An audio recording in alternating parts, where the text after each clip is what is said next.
The fidelity of Ra towards the attempt to remove distortions was total. This constituted an acceptance of responsibility for service to others, which was of relative purity. The instrument through which Ra spoke and its support group had a similar fidelity and, disregarding any inconvenience to self, desire to serve others. Such purity was as a light. This power had the capacity of energizing those which may be available for harvest. Such an intensity of light attracted attention. A negative fifth density entity became aware of the power. The fifth density saw the difficulties posed by the light. This entity was desirous of disabling this power source and had two desires. The first and foremost was, shall we say, to misplace one or more of this group in a negative orientation, so that it might choose to be of service along the path of service to self. The objective which had to precede this was the termination of the physical complex viability of one of this group, while the mind-body-spirit complex was within a controllable configuration. It sent its legions.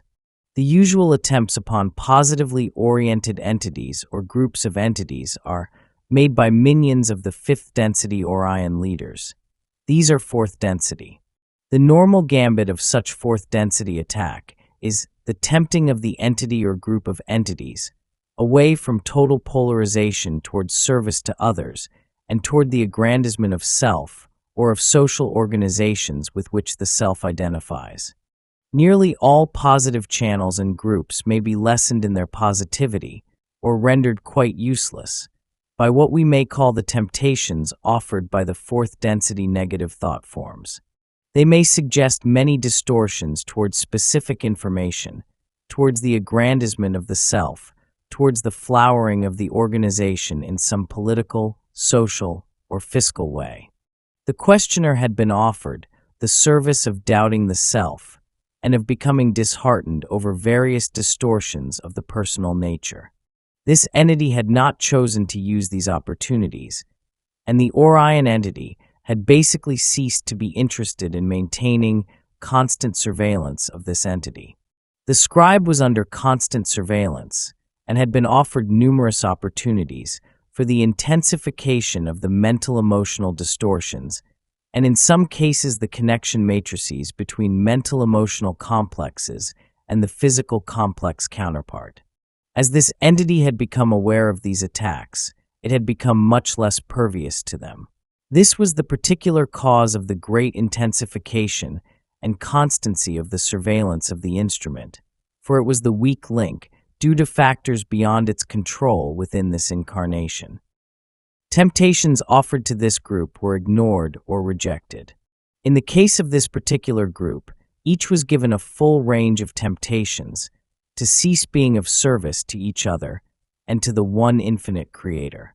Each entity declined these choices and instead continued with no significant deviations from the desire for a purely other self-service orientation.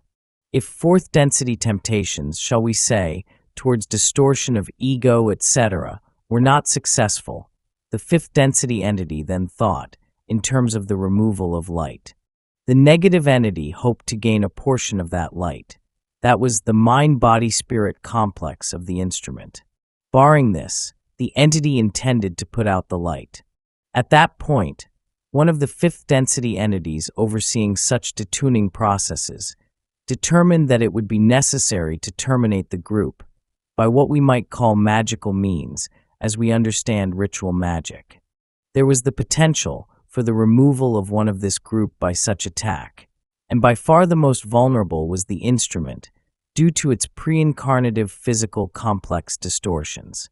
This is not particularly simple to explain due to the transdimensional nature, not only of space-time to time-space, but from density to density. The time-space light or fifth density body is used while the space-time fifth density body remains in fifth density. This conscious vehicle attached to the space-time fifth density physical complex is that vehicle which works in this particular service. This was the great virtue of the magical working, whereby consciousness was sent forth essentially without a vehicle, as light. The light would work instantly upon an untuned individual by suggestion. That was the stepping out in front of the traffic, because the suggestion was that there was no traffic. This entity, as each in this group, was enough disciplined in the ways of love and light that it was not suggestible to any great extent. However, there was a predisposition of the physical complex, which this entity was making maximal use of as regards the instrument, hoping, for instance, by means of increasing dizziness, to cause the instrument to fall, or to indeed walk in front of traffic because of impaired vision. This instrument, in the small times of its incarnation, had the distortion in the area of the otic complex of many infections, which caused great difficulties at this small age, as we would call it. The scars of these distortions remained, and indeed that which we call the sinus system remained distorted. Thus, the entity worked with these distortions to produce a loss of the balance and a slight lack of ability to use the optic apparatus. It was fortunate for the ongoing vitality of this contact that the instrument was a strong-willed entity with little tendency towards the distortion, called among our peoples hysteria, since the dizzying effects of this attack had been constant and at times disruptive for several diurnal periods. However, this particular entity was adapting well to the situation, without undue distortions towards fear. Thus the psychic attack was not successful, but did have some draining influence upon the instrument. Occasionally, the fourth density league of companions accompanied the group, while the fifth density friend worked within its own density exclusively. There had been certain avenues into the mind-body-spirit complexes of this group, which had been made available by the group's fifth density friend. The mechanism of the fifth density entity is from density to density and is magical in nature. The fourth density, of itself, is not capable of building the highway into the energy web. However, it is capable of using that which has been left intact. The power source persisted and indeed improved its inner connections of harmony and love of service. The fifth density entity determined that it must attempt the disabling itself. By means of projection, it entered the vicinity of this power source. It assessed the situation. It was bound by the first distortion, but might have taken advantage of any free will distortion.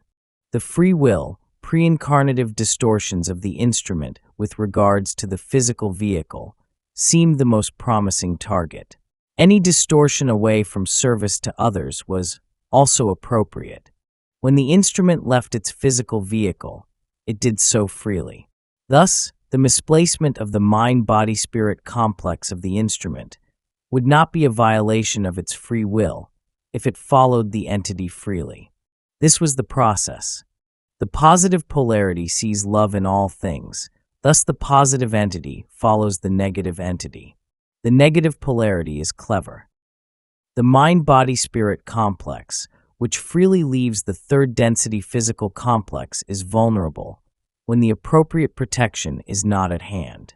The danger to most in trance state, as we term the physical complex being left, is the touching of the physical complex in such a manner as to attract the mind-body-spirit complex back thereunto, or to damage the means by which that which we call ectoplasm is being recalled. This instrument was an anomaly in that it was well that the instrument not be touched or artificial light thrown upon it while in the trance state. However, the ectoplasmic activity was interiorized. The main difficulty, as you are aware, was then the previously discussed negative removal of the entity under its free will. The unique characteristic which was, shall we say, dangerous was the willing of the mind-body-spirit complex, outward from the physical complex of third density for the purpose of service to others. In any other situation of unconscious conditions, due to accident or medical anesthetic or drugs, given that the entity was not attempting to be of service, in this particular way which was proceeding then, the entities of negative orientation would not find it possible to remove the mind-body-spirit complex. That this can happen only in the trance state is not completely certain, but it is highly probable that in another out-of-body experience, such as death, the entity here examined would, as most positively polarized entities, have a great deal of protection from comrades, guides, and portions of the self, which would be aware of the transfer we call the physical death. In the death experience, no matter what the cause, the negative friends are not likely able to remove an entity, because the entity without the attachment to the space-time physical complex is far more aware and without the gullibility, which is somewhat the hallmark of those who love wholeheartedly. The uniqueness of this instrument's situation was not the lack of friends, for this, as all entities, had its guides or angelic presences, and due to polarization, teachers and friends also. The unique characteristic of the workings, which the social memory complex Ra and this group had begun, was the intent to serve others, with the highest attempt at near purity which Ra's comrades might have achieved. This had alerted a much more determined friend of negative polarity, which was interested in removing this particular opportunity. The entities of our density, capable of magical defense in this trance state situation, are extremely rare. This was true, when applied almost without exception, to those instruments working in trance, which have not consciously experienced magical training in time-space in the, shall we say, present incarnation. This was also true in the case of this instrument. The plan of the negative entity was to take the mind-body-spirit complex, while it was separated from its yellow body physical complex shell, to then place this mind-body-spirit complex within the negative portions of our time-space. The shell would then become that of the unknowing, unconscious entity and could be, shall we say, worked upon to cause malfunction, which would end in coma and then in what we call the death of the body. At that point, the higher self of the instrument would have the choice of leaving the mind-body-spirit complex in negative time-space, or of allowing incarnation in space-time of equivalent vibration and polarity distortions. Thus, this entity would become a negatively polarized entity, without the advantage of native negative polarization. It would find a long path to the Creator under these circumstances, although the path would inevitably end well. The Logos creates all densities, both the space-time densities and the accompanying time-space densities. This includes some system of polarized space-time and time-space for fourth, fifth, and to some extent, sixth density work. Thus, each time-space is an analog of a particular sort or vibration of space-time. Time-space is no less homogeneous than space-time. It is as complex and complete a system of illusions, dances, and patterns as is space-time, and has as structured a system of what we may call natural laws. The position in negative time-space is that position which is pre-incarnative. When a negative time-space is entered by an entity, the next experience will be that of the appropriate negative space-time. This is normally done by the form-making body of a mind-body-spirit complex, which places the entity in the proper time-space for incarnation. After the death of the physical complex in yellow ray activation, the mind-body-spirit complex moves to a far different portion of time-space, in which the indigo body will allow much healing and review to take place before any movement is made towards another incarnative experience, in case of wanderers, back to home vibration. A highly polarized positive mind-body-spirit complex, surrounded by negative portions of time-space, will experience only darkness, for like the magnet, there is no, shall we say, likeness. Thus a barrier is automatically formed. The strength of the misplaced wanderer's polarization would be matched as far as possible. In some positive sixth-density wanderers, the approximation would not quite be complete, due to the paucity of negative sixth-density energy fields of the equivalent strength.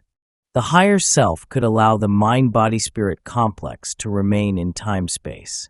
However, it is unlikely that the higher self would do so indefinitely, due to its distortion towards the belief that the function of the mind-body-spirit complex is to experience and learn from other selves, thus experiencing the creator.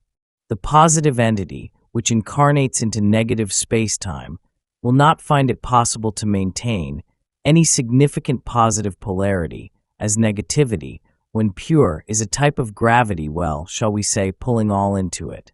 Thus the entity, while remembering its learned and preferred polarity, must make use of the catalyst given and recapitulate the lessons of service to self in order to build up enough polarity, in order to cause the potential to occur for reversal. The path back revolves, firstly, about the higher self's reluctance to enter negative time-space. The higher self is reluctant to allow its mind-body-spirit complex to enter negative time-space for the same basic reason an entity of our societal complex would be reluctant to enter a prison. This may be a significant part of the length of that path. Secondly, when a positively oriented entity incarnates in a thoroughly negative environment, it must teach the lessons of the love of self, thus becoming one with its other selves. When this has been accomplished, the entity may then choose to release the potential difference and change polarities. However, the process of learning the accumulated lessons of love of self may be quite lengthy. Let us say that the positively polarized individual makes a poor student of the love of self, and thus spends much more time, if you will, than those native to that pattern of vibrations. Also, the entity, in learning these lessons, may lose much positive orientation during the process, and the choice of reversing polarities may be delayed until the mid-sixth density. All of this is, in our way of measurement, time-consuming, although the end result is well.